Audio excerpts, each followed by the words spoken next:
പ്രദേശത്തിനും അവകാശപ്പെടാൻ സാധിക്കാത്ത തരത്തിലുള്ള തെയ്യാട്ടക്കാലത്തിൻ്റെയും തെയ്യപ്രപഞ്ചത്തിൻ്റെയും അനുഭവ സമ്പത്തുള്ള ഭൂമികയാണ് നമ്മുടെ ഈ കണ്ണൂർ. എല്ലാ നാട്ടിലും ഒന്നോ രണ്ടോ കാവുകളും ക്ഷേത്രങ്ങളും തെയ്യവും ഉള്ള ഒരു അപൂർവസുന്ദരമായ കാഴ്ച. വെറുതെയല്ല, വിദേശികളടക്കം നമ്മുടെ ഈ പ്രധാനപ്പെട്ട സവിശേഷമായ ഈ തെയ്യത്തെക്കുറിച്ച് പഠിക്കാനും കാണാനും ഓരോ വർഷം കൂടുമ്പോഴും ആളുകൾ വന്നുകൊണ്ടിരിക്കുന്നത്.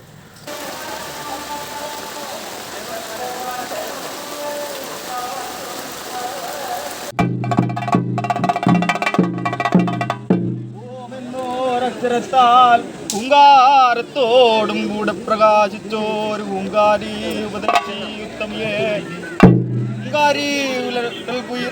ഓരോ കഥകളുണ്ട്.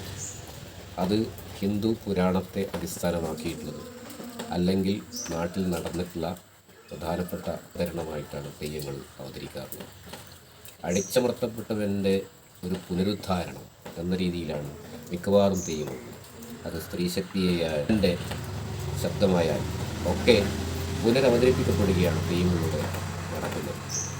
അപ്പോൾ ബാല്യകാലത്ത് എല്ലാ തെയ്യ സ്ഥലത്തും ഓടിക്കിതച്ചെത്തിയിരുന്ന ഒരു അനുഭവമാണ് നമുക്കുള്ളത്. വീണ്ടും തുലാപ്പത്ത് വരുമ്പോൾ മനസ്സിനുള്ളിൽ ഓർമ്മകളുടെ തെയ്യാട്ടക്കാലത്തിൻ്റെ വേലിയേറ്റമാണ് പടർന്നു കയറുന്നത്.